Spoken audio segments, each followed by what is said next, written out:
করেছেন।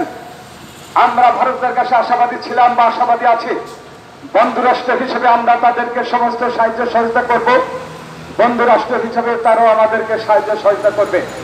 কিন্তু এই স্বৈরাচারী শেখ হাসিনাকে রাখার জন্য অনেক কূটকৌশলের মধ্য দিয়ে ভারত আমাদের আভ্যন্তরীণ ব্যাপারে অনেক রকম কর্মকাণ্ডের মধ্যে ন্যস্ত থাকেন।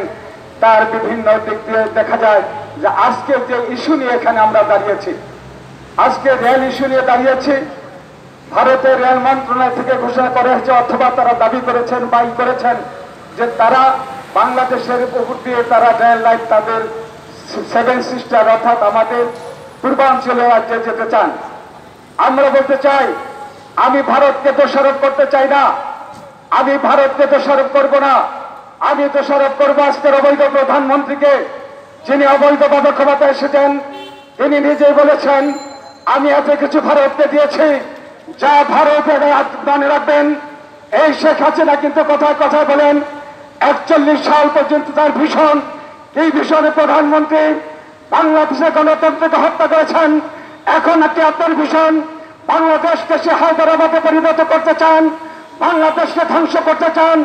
আপনি সেই দিন মোদির শপথে গিয়েছেন, যেই দিন মোদির শপথে গেলেন সেই দিনে বর্ডারে আমাদেরকে একজন নেতা, আমাদের একজন কর্মীকে, আমাদের একজন জনসাধারণকে হত্যা করেছে। আপনি যদি বাংলাদেশের প্রধানমন্ত্রী হতেন, আপনি যদি গণতন্ত্রী জনগণের প্রধানমন্ত্রী হতেন, তাহলে তার প্রতিবাদ স্বরূপ আপনি না যে আপনি প্রত্যাখ্যান করে ওই সরকারকে বলতেন আমার জনগণকে হত্যা করা হয়েছে, আমি ওই শপথে অংশগ্রহণ করতে পারি না। আমি বলবো না আপনি মোদির পাঁচাটা গোলাম, আমি বলবো না আপনি ভারতের পাঁচাটা গোলাম। আপনি দেশকে ধ্বংস করার জন্য আজকে অবৈধভাবে ক্ষমতা আছেন। আমাদের ঐক্যবদ্ধ হতে হবে, জাতির ঐক্যবদ্ধ করতে হবে, দেশকে বাঁচাতে হবে। মুক্তিযুদ্ধ অর্জন করেছি, রক্ত দিয়ে দেশকে অর্জন করেছি, 30 লক্ষ নরনারীর রক্তের বিনিময়ে দেশ অর্জিত হয়েছে।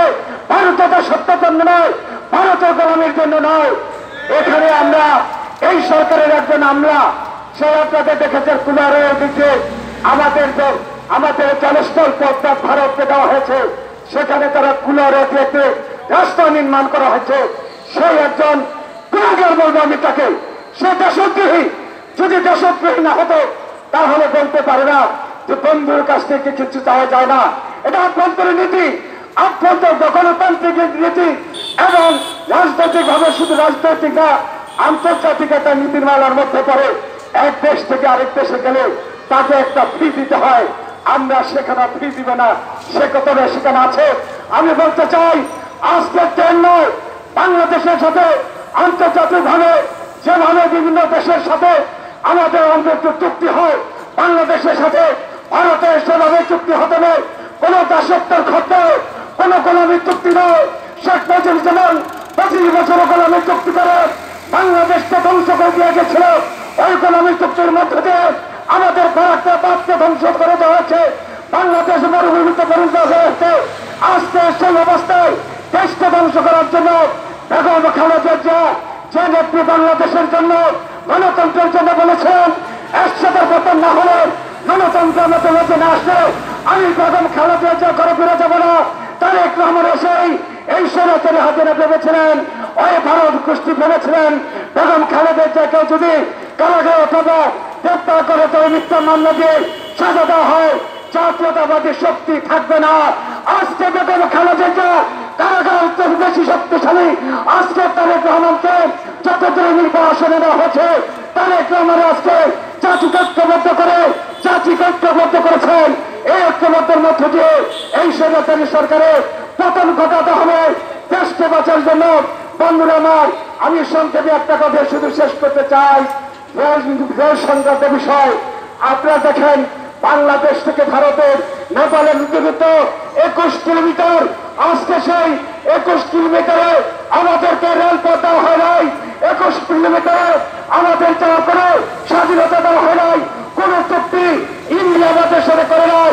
আজকে সেই কলকাতা থেকে পশ্চিমবঙ্গ অর্থাৎ মেঘালয় এবং ত্রিপুরা যেতে 1700 মাইল যেতে হয়। সেখানে এই স্বৈরাচারী সরকার হয়তো চুক্তি করে ফেলেছেন, সেখানে আজকে তারা আমাদের বুক চিরে আবার বাইশেই যশোর থেকে বেনাপোলে যেতে 8 ঘন্টা নীতিমালার বাইরে যদি কোন চুক্তি করা হয়, জাতিকে বাঁচাতে হয়, তাকে আমাদের নেতৃত্বে এই স্বৈরাচারী সরকারের পতন ঘটিয়ে আমরা আমাদের স্বাধীনতাকে রাখবো, গণতন্ত্রকে রাখবো। আপনাদের সবাইকে ধন্যবাদ। ধন্যবাদ, অনেক অনেক ধন্যবাদ।